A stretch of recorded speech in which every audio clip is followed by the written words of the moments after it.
பரிபாலிக்கக்கூடிய நம்பிக்கை புதல்வியே வேறுவனின் முதல் வணக்கம். சென்னிமலை வனப்பகுதியை ஆட்சி செய்யும் சென்னிடைய தந்தை மலைமகள் மற்ற மலைமகள் சென்று அலட்சிய எனதுதாய். எனது பெயர் குமரக்குருவர் ஒருவன். என் தாய்மாமன் எனக்காக இரு வெண்மான்களை அன்பளிப்பாக முதல்மான் தன்னைத்தானே சுத்திக் கொண்டிருக்கிறது. இளையவன் எப்ப பார்த்தாலும் ஓட்டம் காட்டிக் கொண்டு இருக்கிறது. பிடிக்கும் எண்ணத்தோடு மானை நான் நோக்கும் பொழுதோ மானும் ஓட தொடங்கியது. அப்ப நானோட ஓடி வந்து பிடிக்கின்றதால தன்னுடைய சகோதரனை தடுத்து நிறுத்தி விட்டான். தான் அந்த இடத்துக்கு தலைவி என்ற ஒரே காரணத்தால் தன்னுடைய அனுமதி வேண்டும் என்று எதிர்பார்த்துக் கொண்டிருக்கின்றேன். இதை நோக்கமா நான் வந்திருக்கேன். ரத்தன சுருக்கமாக எடுத்து சொல்லிட்டேன். மானுடைய பெருமையை சொல்லுகிறேன். கேட்டுக்கலையா? சொல்லுங்க.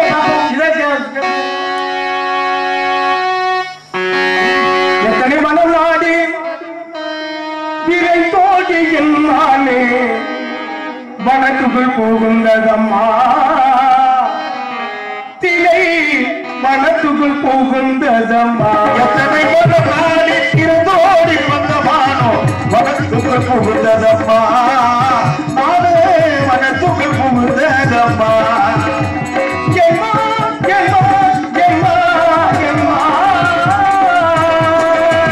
எத்தனை மனம் நாடி இருந்தோடி வந்தமானோ வனத்துக்குள் போகின்றதம்மா. திரை வனத்துக்குள் போகின்றதம்மா.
தன்னை சேர வேண்டியமான் தத்தியமை விரிவாக இருந்தாலும் தங்களை வார்த்தை நான் கிடைக்கும் மத்தியில மகிழ்ச்சி கொண்டு என்னுடைய இருப்பிடம் கொண்டு சொன்னாங்க. என்ன என்கிட்ட இருக்கு கொடுக்கணும் அப்படிங்கிற என்ன உங்ககிட்ட இருக்கணும். இதன் மூலமா நான் வந்திருக்கேன். வாங்க. அப்ப என்கிட்ட அனுமதி கேட்டு பிடிக்கணும் வந்துருக்கீங்க. தகப்பை விட்டு சொத்தா இருந்தாலும் கேட்டு தானே வாங்கணும் இல்லையா? அப்படிங்கிற விதத்துல இந்த இடத்துல மாட பிடிக்கிறதுக்கு அனுமதி என்கிட்ட கேக்குறீங்க. இப்ப நான் அனுமதி கொடுக்கணும். எப்படி கொடுக்கணும்? மான் இருக்கு வாங்க. அப்ப மான் இருக்கு வாங்கன்னு அனுமதி கொடுக்கணும். ஆமா. அப்ப மான் இல்லைன்னா எப்படி அனுமதி கொடுக்கறது?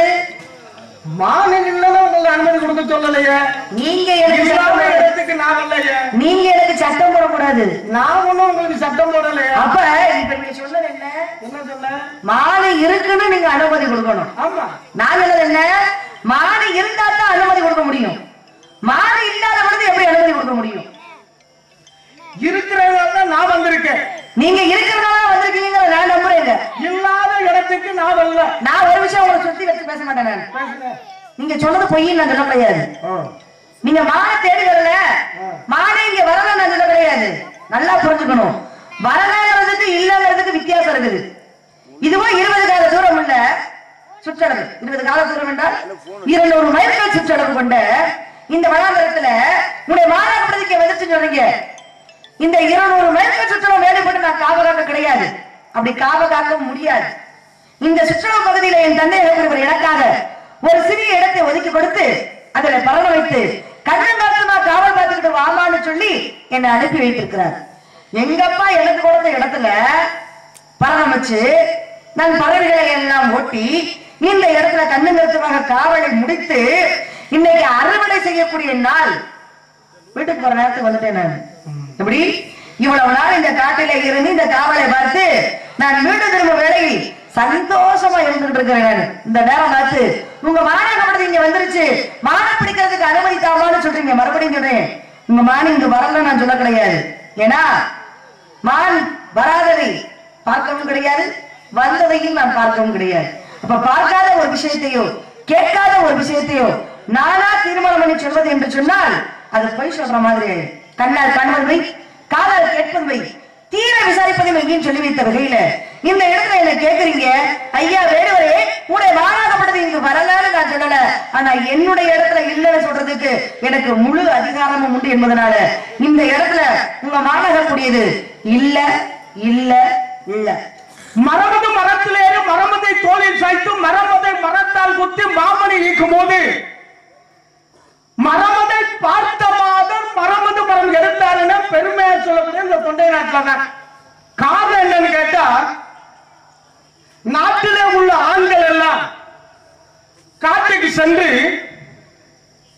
காட்டிலே வேட்டையாடி தன்னுடைய இல்லத்துக்கு வரும் பொழுது இல்லத்தில் இருக்கக்கூடியது தாயாக இருந்தாலும் தாரமாக இருந்தாலும் தங்கையாக இருந்தாலும் வருகின்ற ஆண்மகனுக்கு அவன் வேட்டையாடும் போது பல பேரு கண்கள் அவன் மீது பற்றிருக்கு. கண்ணருக்கு தப்பிச்சிடலாம், ஆனா கண்ணருக்கு தப்பிக்க முடியாது அப்படின்னு இந்த கண்ணரு பல பேரு கண்ணரு மேல பற்றிருக்க. அதனால இப்படி ஒரு டிஸ்ட்ரிக்ட் பாடலை பாடி வரவேற்கக்கூடியது இந்த தொண்டை நாட்டில் இருக்கக்கூடிய பெண்கள் தான். அது மாதிரி 200 அதாவது 20 காத தூரம். ஒரு காத தூரம்னா எத்தனை மைலுமா?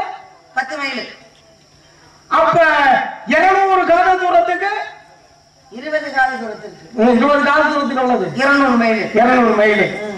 இந்த 200 மைல்லையும் உங்களுக்கு திணையை விதைச்சு திணையில சுத்தி வர வேலி அடைத்து இந்த வேலிக்கு துணையாக உங்களுடைய தோழி உங்களுடைய அண்ணன் அதுல ஒரு பறவை அதுல நின்று கொண்டு பார்த்து வருகிறீர்களா? ஆமா. இல்ல இந்த மலையும் மலை சார்ந்துகளுமே குறிஞ்சி நிலம். இந்த மலையின் அடியில் அடிவாரத்திலே திணை விதைத்து ஒரு பகுதியில திணை விதைச்சு காக்கிறேன்னு சொல்றீங்களா? வேலிமலை சாரல். சாரல்னாலே ஓரம். மழைக்கு மேல எனக்கு வேலை கிடையாது. மழைக்கு மேல வேலை செய்யக்கூடிய ரிஷிகள் முனிவர்கள் வரக்கூடிய இடம்.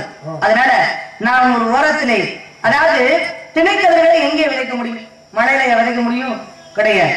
அப்ப கீழ்த்தரப்புடைய திணைக்கதிர்களை விதைத்து பரவமைத்து பறவைகளை ஓட்டு மண்டமாக ஆளும் சோ என்று சொல்லி என்னுடைய காவலை முடிக்கும் தருவாயில நான் இருக்கிற முதல்ல சொல்லிட்டேன். காவலை முடிக்கும் தருவாயில ஆகாயத்திலே வட்டமிட்டு வரும் பறவையை தாங்கள் விரட்டுவது ஆளும் சோ என்று சொல்லால் அடித்து விரட்டுவது போல நீங்க இடத்துல கவலை கையில வச்சிருக்க என்ன காவல் அது எதுக்கு கொண்டு வந்திருக்கிய? அது பறவையை ஓட்டுவதற்காக. பறவையை ஓட்டுவதற்குத்தான் வாய் மூலமா சொல்றீங்க ஆளும் சோ அப்படின்னு. இப்ப கையில வச்சிருக்க கவனுக்கு எப்படி பறவையை விரட்டுவீங்க? காரணம், இந்த கவனிலே தேனும் திணைமாவும் பிசைந்த உருண்டைகளை வைத்து அப்படி பறவைகளுக்கு உணவு கொடுக்கும் வண்ணமாக பசியாற்றும் வண்ணமாக. ஏன்னா எந்தவித ஜீவராசியோட வயிற்றில் அடிக்க கூடாது இருக்கா இல்லையா? இந்த உலகத்தில் இருக்கக்கூடிய அத்தனை உயிரினங்களும் உண்ணக்கூடிய உயிரினங்கள். அப்ப பொதுவான இடத்துல எந்த ஒரு ஜீவராசிகளுக்கு நம்ம எந்த இடைஞ்சல் பண்ணிடக்கூடாது அப்படின்னு பொதுவான இடத்துல பொதுவான முறையில இருந்து பேசுறோம். வச்சுட்டாங்களே, ஏன்னா வச்சுட்டாங்களே வச்சுட்டாங்க நம்பிக்கையோட இருப்பாங்க. நம்பிக்கைதான் நம்பிக்கையும் நம்மளுடைய. என்ன பொறுத்த வரைக்கும் என்னுடைய மனசுல இது நடக்கும் அப்படிங்கிறது என்னுடைய மனசுல ஒழித்து நடக்கும். அதனால நடக்கிறதுக்கு உண்டான முயற்சிகள் ஏராளமா நடைபெற்று கொண்டிருக்கின்றது. அதனால அப்படியெல்லாம் இருந்தாலும் ஏன்னா இப்படியும் ஒரு சிறப்பு வாய்ந்த இடமாக இருந்தாலும் கூட காரணம் சிவபெருமானாக கூடியவர் தன்னுடைய கடமையை தவறாது எல்லாவித ஜீவராசியும் உணவளிக்கக்கூடியது சிவபெருமானுடைய பணியாக கூடியது. அப்ப அவரு சரியாக அந்த வேலையை செய்ய முடியுமா, எல்லா ஜீவராசிகளுக்கும் இவரால் உணவு கொடுக்க முடியுமான்னு சொல்லி பார்வதி அம்மா என்ன பண்ணாங்களா, ஒரு எருமை பிடித்து ஒரு டபாக்குள்ள போட்டு மூடி வச்சுட்டாங்க. ஒரு மூடி உள்ள கிண்ணத்துல போட்டு வச்சுட்டாங்க. எப்படி இந்த எறும்புக்கு அவர் உணவளிக்க முடியும்? எல்லா உலகத்தில் உள்ள ஜீவராசிகளுக்கு உணவு கொடுத்தாரே அப்படிங்கிற சந்தேகம் யாருக்கு வந்துருச்சு? யாருக்கு? உமாதேவிக்கு வந்துருச்சு. அப்ப தன் பணியெல்லாம் முடித்து விட்டு சிவபெருமான் வரும்பொழுது அப்பதான் என்னடா பாரா, எல்லா ஜீவராசிகளுக்கும் உணவளித்து விட்டேன். அப்பதான் சிரிச்சாங்க அந்த அம்மா. எல்லா ஜீவராசிகளுக்கும் கொடுத்தீங்களா? நல்லா தெரியுமா உங்களுக்கு? ஆமா, உண்மையிலே எல்லா ஜீவராசிகளுக்கும் நான் உணவு கொடுத்து விட்டேன் அப்படின்னு. ஒரு எறும்பு அம்மா கையில எல்லாம் இருக்கு. அப்ப அந்த அம்மா சொல்றாங்க, கிடையவே கிடையாது, இன்றைக்கு உங்களுடைய பணியிலே தவறு நடந்து விட்டது. ஏன்னா நான் ஒரு எருமை பிடித்து அதை அடைத்து வைத்திருக்கிறேன் ஒரு ஜாடிக்குள்ள. கண்டிப்பான முறையில் நீங்க அதுக்கு உணவளித்திருக்க முடியாது என்று சொன்ன பொழுதுதான் அந்த அம்மா அப்படி மூடியை திறந்து காட்டினாங்க. திறந்து காட்டினா அந்த எறும்பு வாயில என்ன இருந்தது? ஒரு அரிசி துண்டு வச்சு அரிசி துண்டு இருந்தது. அப்ப அதை பார்த்து வியப்படைந்த உமாதேவி, அப்ப என்னதான் ஓடி ஒளிந்து மறைந்திருந்தாலும் கூட உணவளிக்கக்கூடிய அந்த கடமையை சிவபெருமான் தவறியதே கிடையாது.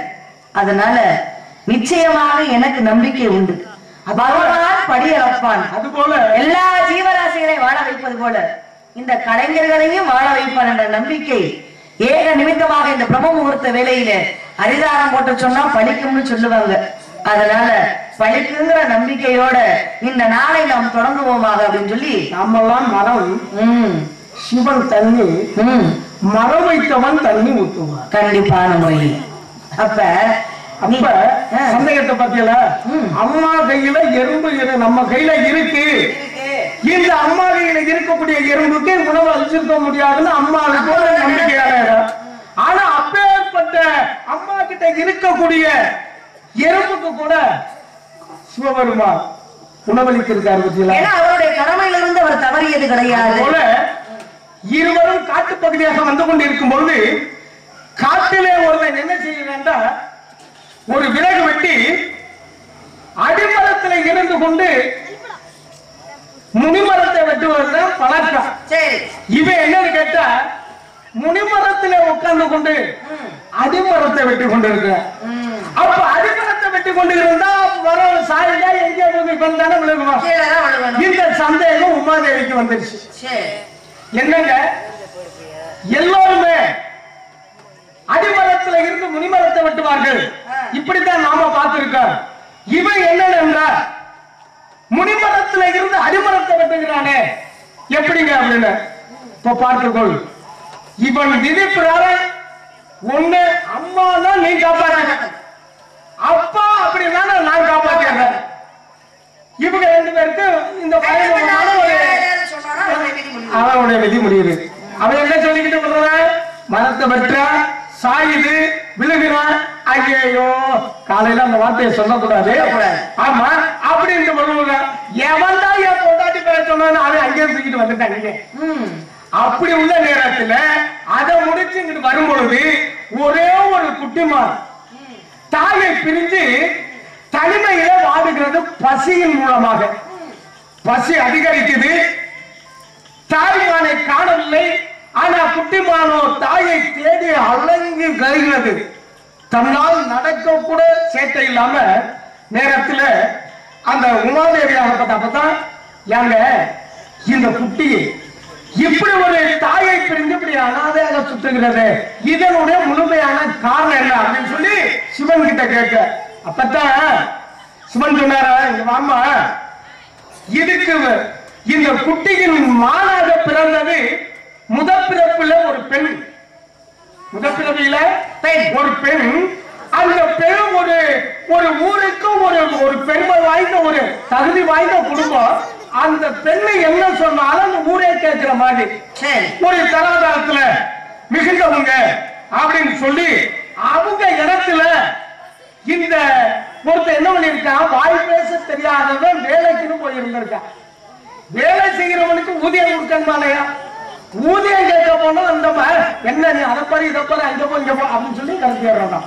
இப்படியே நடந்துகளுக்கு இருவருக்கும் காலம் முடிந்தது. மறுபிறவியில இவன் வேடனாக பிறக்கிறான், அந்த அம்மா மானாக பிறக்குது. மானாக பிறந்தாலும் கூட குட்டி கொண்டு போடுகிறது.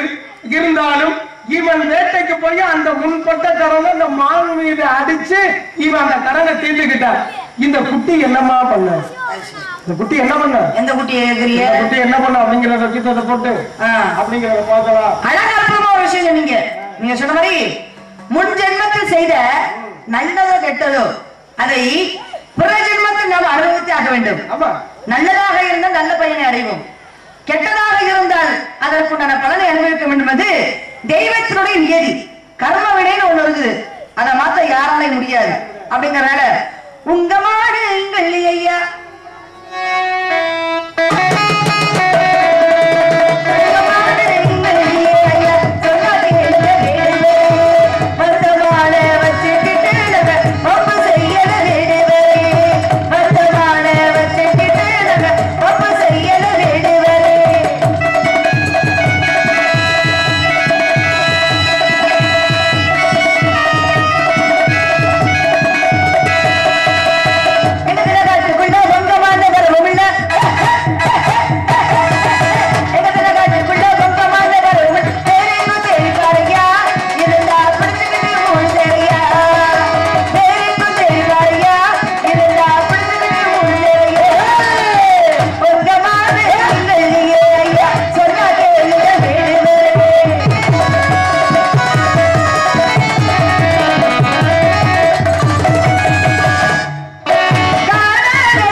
அப்பதான் கிருஷ்ண பரமாத்மா கேட்கிறாரு, என்ன திருதராஷ்டிரா இவ்வளவு கவலையோடு இருக்கின்றாய் கேட்கும் பொழுது 101 பிள்ளைகளை பெற்றெடுத்தேன், ஒரு பிள்ளை கூட உயிரோட இல்ல. எப்படி எல்லா பிள்ளைகளுமே பாவம் செய்த பிள்ளைகளா? அதுல ஒரு பிள்ளை கூட நல்ல பிள்ளை இல்லையா? துரியோதனன் செய்த தவறுக்கு அத்தனை பேர் வணிக வேண்டுமா அப்படின்னு சொல்லி அவர் என்ன பண்றாரு? அப்படி ரொம்ப மனவேதனையோட கேட்கிறாரு. அப்பதான் திருதராஷ்டிரன்ட்ட கிருஷ்ண பரமாத்மா சொன்னாரா, வேற ஒன்றுமில்லை திருதராஷ்டிரா, ஒரு குட்டி கதை ஒண்ணு சொல்றேன். குட்டி கதை, இந்த கதைக்குள்ளேயே உங்களுடைய கேள்விக்கு பதில் உண்டுன்னு சொன்னாராம். அப்ப கதையை சொல்ல ஆரம்பித்தாரா கிருஷ்ண பரமாத்மா. ஒரு ஊர்ல ஒரு மன்னன் ராஜா வாழ்ந்து கொண்டிருந்தான். அவனுடைய அரண்மனைக்கு நல்ல ஒரு சமையல்காரன் வேண்டும் என்று சொல்லும் பொழுது ஒரு அற்புதமான ஒரு சமையல்காரனை அங்கே நியமித்தார். அவனுடைய அந்த அருஞ்சுவை உணவில் அடிமையாகி போன அந்த மன்னன் அவருடைய ஆஸ்தான சமையல்காரனா அரண்மனையிலே வச்சுட்டார். ஒவ்வொரு நாளும் ஒவ்வொரு பதார்த்தங்களை செய்து செய்து கொண்டு பொருட்பொருள்களை பரிசாக வாங்கி கொண்டு போனார். யாரு? அந்த சமையல்காரன். எல்லா விதமான பொருள்களையும் சமைத்து கொடுத்தாச்சு. இனி புதியதாக செய்வதற்கு எந்த பதார்த்தமும் கிடையாது. ஏன்னா அவர் சைவ உணவை சாப்பிடக்கூடியவர். ஆசை யாரை விட்டுச்சு? மனுஷனுக்கு அழிவே ஆசை தானே. அப்ப தினமும் பொண்ணும் வாங்கிய இந்த சமையல்காரனுக்கு இன்று புதியதாக ஒரு பதார்த்தத்தை வைக்க சொல்லியிருக்கிறாரே மன்னன். எதை செய்து கொடுப்பது என்று சொல்லி என்ன பண்ணா தெரியுமா? புலால சமைச்சு கொடுத்துட்டான். புலால்னா என்ன? அசைவமாக கூடியது. அசைவத்தை சமைச்சு கொடுத்துட்டா இத சாப்பிட்ட இந்த மன்னருக்கு இதுவரை சாப்பிட்டதால ருசி. சாப்பிட்டதே இல்லையே, அவரு மாம்சமே சாப்பிடலையே. புதியதாக நாவில இந்த ருசி ஒட்டின உடனேயே அவருக்கு ஆசை வந்துருச்சு. இதே போல எனக்கு தினமும் செய்து கொடுன்னு கேட்க இவன் என்ன பண்ணா, 100 நாளைக்கு இவன் செய்து கொடுத்தது என்ன அப்படின்னா, அன்னப்பறவையினுடைய குஞ்சுகளை, அதாவது பறவையினுடைய குஞ்சுகளை சமைத்து சமைத்து கொடுத்து அவன் பொண்ணும் பொருளை பரிசாக வாழ்ந்து கொண்டிருக்கிறான். அப்பதான் இடையில நிப்பாட்டி கேட்டாங்க கிருஷ்ண பரமாத்மா. காசுக்கு ஆசைப்பட்டு அதை செஞ்சு கொடுத்தான், அவன் மேல குத்தமா இல்ல தான் தின்னது புலால் என்றே தெரியாமல் தின்ன அந்த மன்னன் மீது குற்றமா? அப்பதான் இவன் சொன்ன இடத்த வாய்க்கு என்னதான் என்ன சமையல்கார ஆசையில பணத்தாசையில செய்து கொடுத்துட்டான், ஆனா சாப்பிடுற ஒரு மன்னனுக்கு தெரிய வேண்டாமா அது மாமிசமா இல்லை சைவமா என்று தெரிய வேண்டாமா என்று சொல்லி அவன் மீது தான் குற்றம் என்று சொன்ன பொழுது அப்பதான் கிருஷ்ண பரமாத்மா சொன்னாரா, அட திருதராஷ்டிரா, அந்த மன்னனாக கூடியவன் வேற யாரும் கிடையாது, முன்னர ஜென்மத்திலே மன்னனாக இருந்து கண்ணிருந்து குருடனாக அந்த மாமிசத்தை சுவைத்ததுனாலதான் இப்பிறவிலே குருடனாக பிறந்தாய். 100 பிள்ளைகளை இழந்தோம் என்று சொல்லி அழுகின்றாயே, எந்த பறவையினுடைய 100 குஞ்சுகளையும் தின்று உண்டு ருசித்தாயோ அந்த அன்னப்பறவையுடைய சாபம் எப்படி என்னுடைய பிள்ளைகளை கொன்று தின்று ருசித்தாயோ, பின்னொரு ஜென்மத்திலேயே நீ 100 பிள்ளைகளை பெற்று பிள்ளைகளை வந்து புத்திர சோகத்தை அடைவான்னு சொல்லி அந்த பறவை கொடுத்த சாபம். அதான் சொல்லுவாங்க, இன்னைக்கு செய்த பாவம் 7 ஜென்மம் ஆனாலும் விடாதுன்னு சொல்லுவாங்க.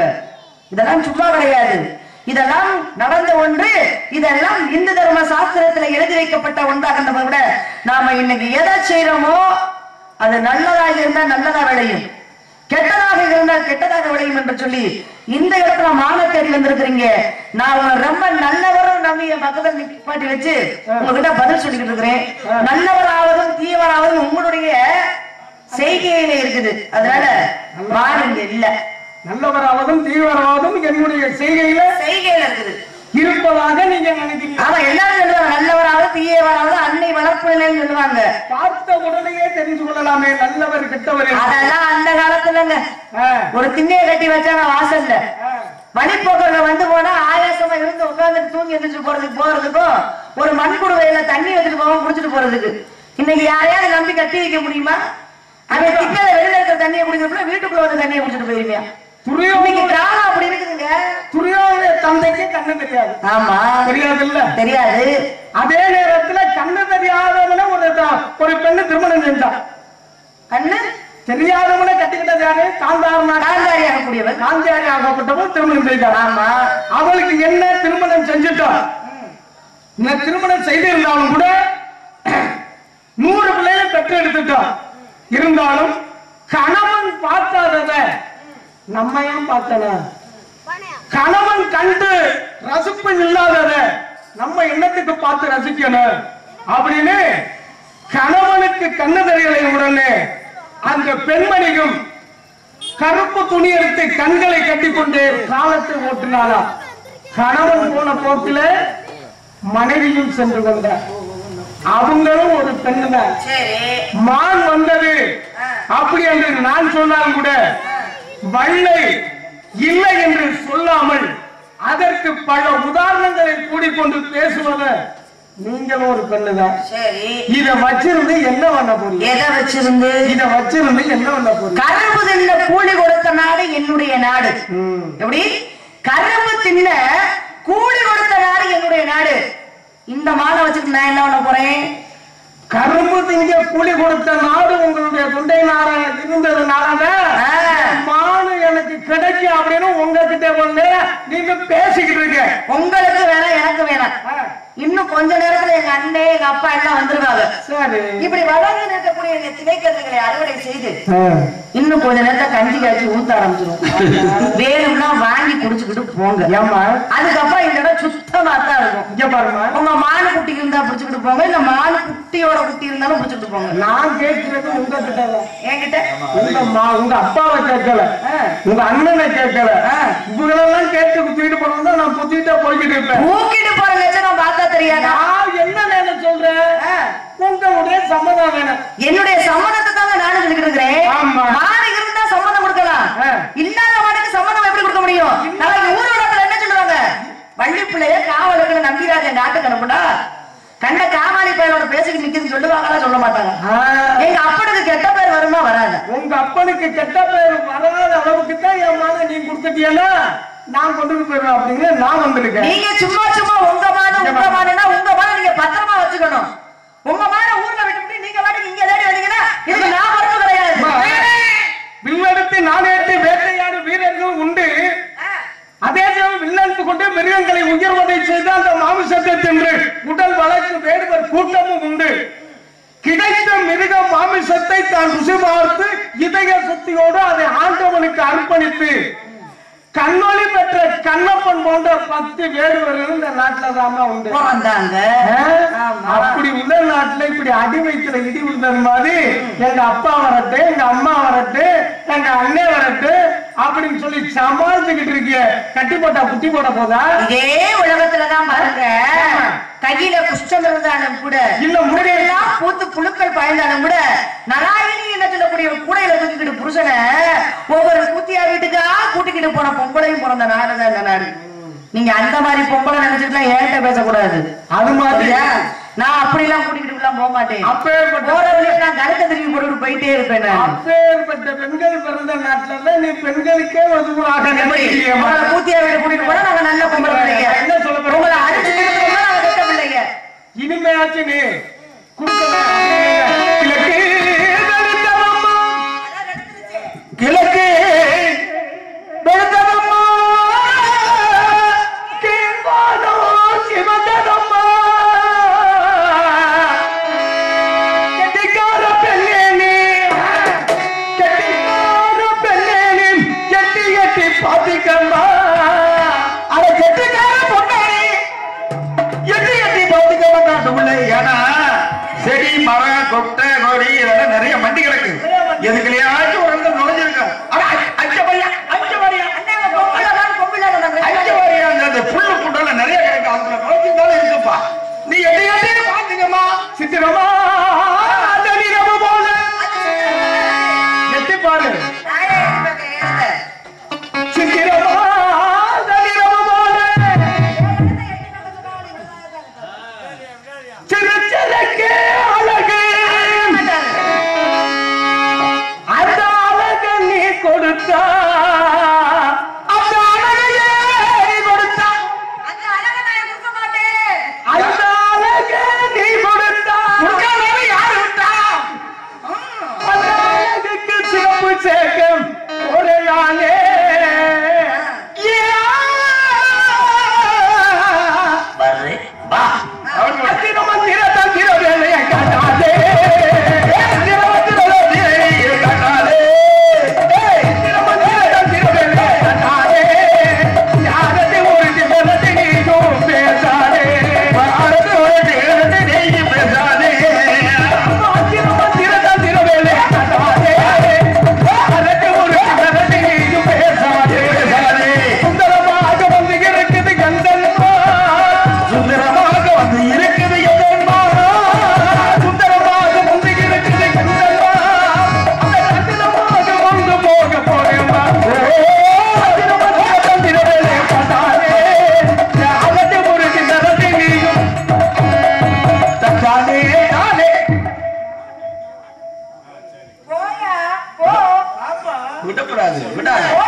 அப்ப நீங்க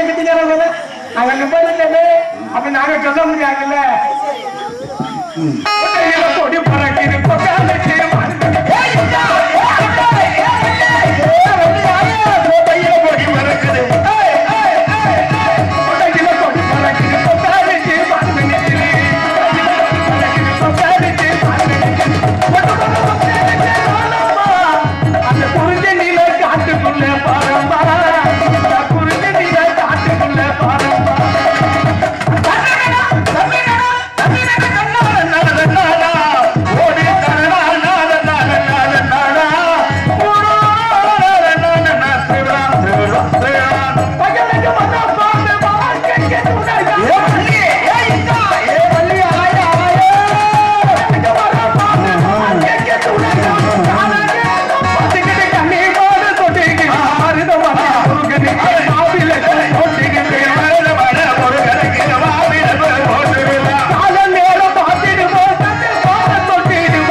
உள்ள நீ வா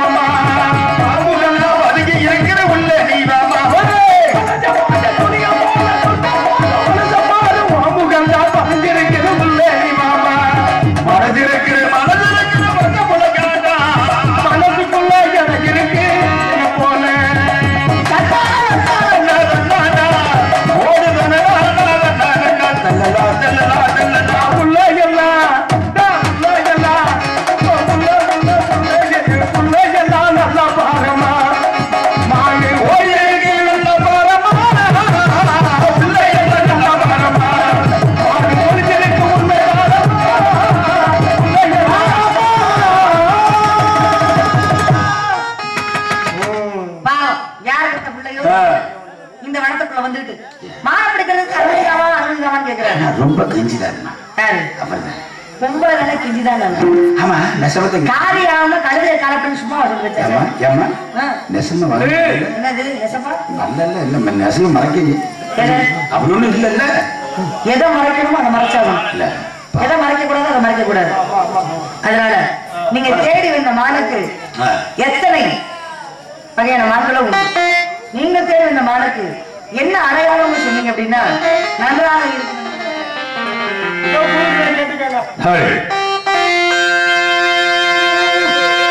காஜாதம் காதகத்தே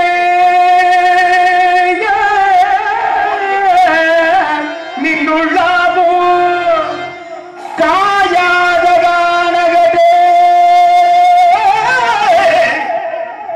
நின்றுள்ளாவும் காயாதம் கானகத்தே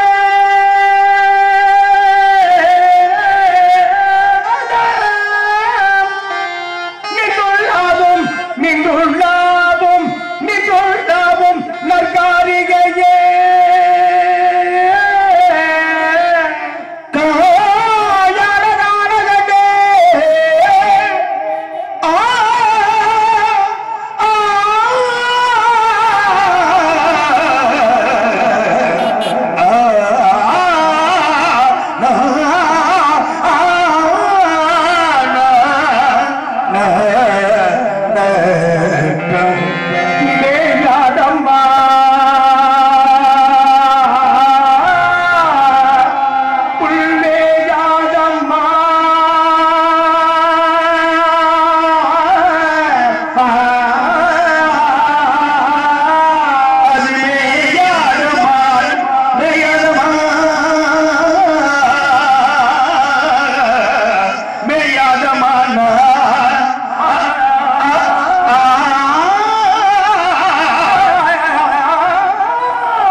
தலைவர்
பெண்ணே, நான் மாலை தேடி வந்தேன்.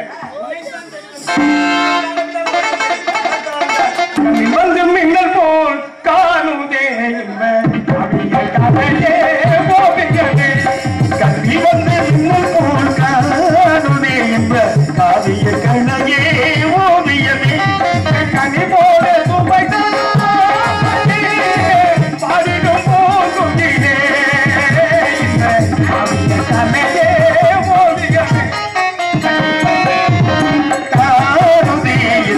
காவிய கணையே ஓவியமே.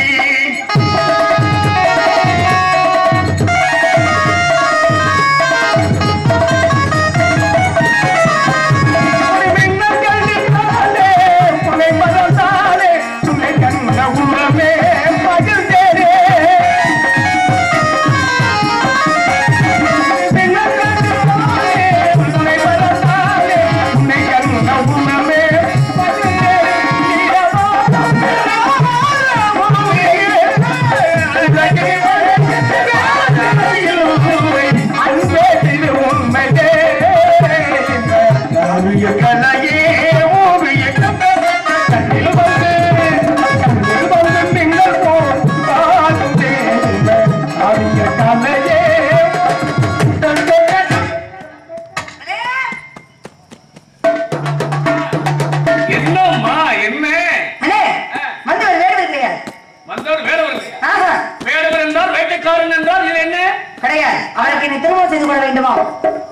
அந்த நோக்கத்தோட வந்திருக்கிறார்.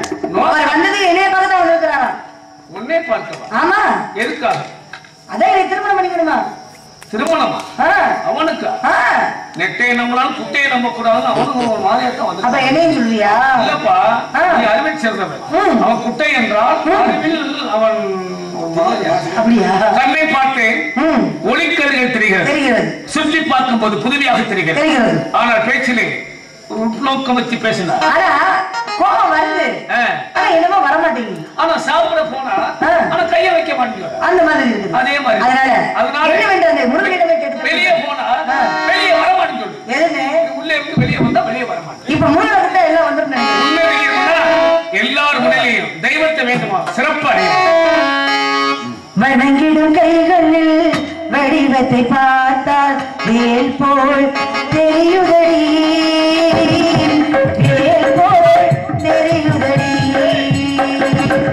வணங்கிடும் கைகளில் வடிவத்தை பார்த்தால் வேல் போல் தெரியுதடி.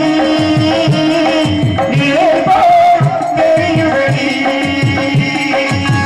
பால் கொண்டு நின்றால் பருவத்தை பார்த்தால் பால் போல் தெரியுதடி. பால் போல் தெரியுதடி. வணங்கிடும் கைகளில் வடிவத்தை பார்த்தால் வேல் போல் தெரியுதடி. வேல் போல் தெரியுதடி. தெரியுதடி. தெரியுதடி. மல்லி சுவாமி விளையாடியது நான் தான். உனக்கு என்ன மரம் வேணும்? தளத்தில் நான் வேணாக இருக்க முடியும். ஆனால் தாரத்தில் அப்படி இருக்க முடியாது என்ற காரணத்தினாலே தங்களை வழங்க வருபவர்கள் வள்ளி தெய்வானை என்று எனக்கு மேலும் கொடுக்க முடியாது. நான் தங்களை மறந்து விடுகிறேன் சுவாமி. எத்தனையோ தாரம் ஆய்ந்தாலும் தாரத்திலே இரண்டாக இருந்தாலும் தரத்திலே முதல் தர வேண்டும் என்று என்னிடம் கேட்டுவிட்டேன். அப்படி அகட்டும். இன்றையிலே நாட்டு மக்கள் எல்லாம் வள்ளி தெய்வானை சமேதன சுப்பிரமணியன் என்று அழைப்பார்கள். நீ கேட்ட மரத்தை உனக்கே தந்து விட்டேன். அப்படியே ஆகட்டும் சுவாமி. அரோஹரா அரோஹரா வெடிவேல் முருகனுக்கு அரோஹரா அரோஹரா. முருகா எம்பெருமானே பரம்பொருளே ஐயனே எங்களுக்கெல்லாம் இந்த கொரோனா பிரச்சனையிலிருந்து முடிவுகா. இப்ப முருகா நல்ல மழை பெய்து நாடு செழித்து எல்லா மக்களும் நோயற்ற வாழ்வும் குறைவற்ற செல்வத்துடன் எல்லாரும் சுபிட்சமாக வாழ்வேன். பன்னிரு விழிகளிலே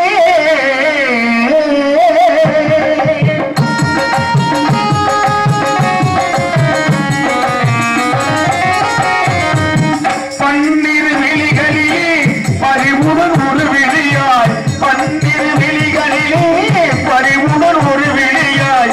என்னை நீ பார்த்தால போல் குமரா. பன்னிரு விழிகளிலே பறிவுடன் ஒரு விழியாய். என்னை நீ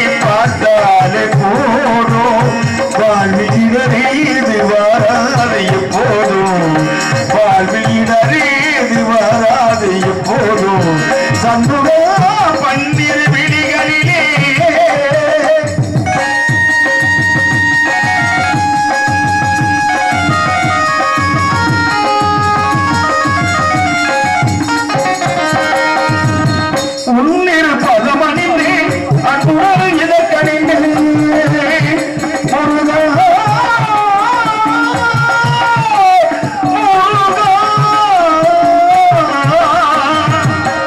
உன்னிரு பதமணிந்து அன்புடன் இதற்கணிந்து சின்னமாய் போற்று என்பார் தேந்திரு உள்ளம் கணிந்து சின்னமாய் போற்று என்பார் தேந்திரு உள்ளம் கணிந்து பன்னிரு விழிகளிலே பறிவுடன் ஒரு வெளிய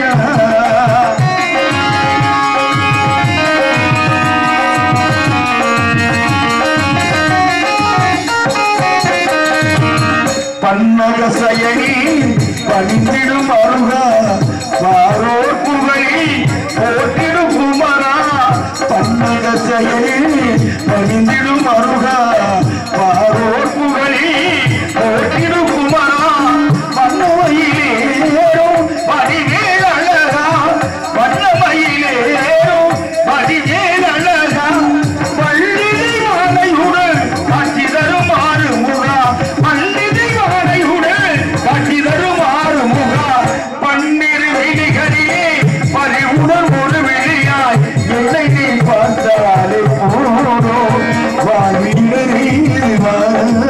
போனோம் சங்குவா பன்னிரு விழிகளிலே பறிவுடன் ஒரு வெளியாய் என்னை நீ பார்த்தாலே போனோம் நாடு செழிக்க வேணும் நல்ல மழை பெய்ய வேணும் ஊரு செழிக்க வேணும் ஞான சங்கமே ஊரெல்லாம் வாழ வேணும் பட்டி பெருங்க வேணும் பால்பான பொங்க வேணும் சுட்டு பெருங்க வேணும் ஞான சங்கமே ஊரெல்லாம் வாழ சுடகுமாண்டி பகாதி பிந்தமுடனே சீராம ரூபமுடனே நித்ய ஜய மங்களம்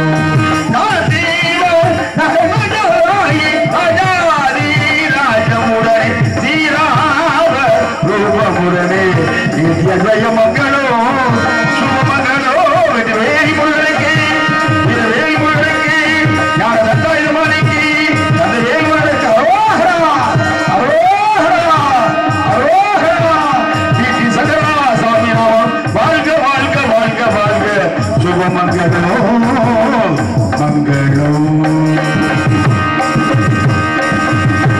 முருகா எம்பெருமானே அப்படியே அடி சொல்லுங்க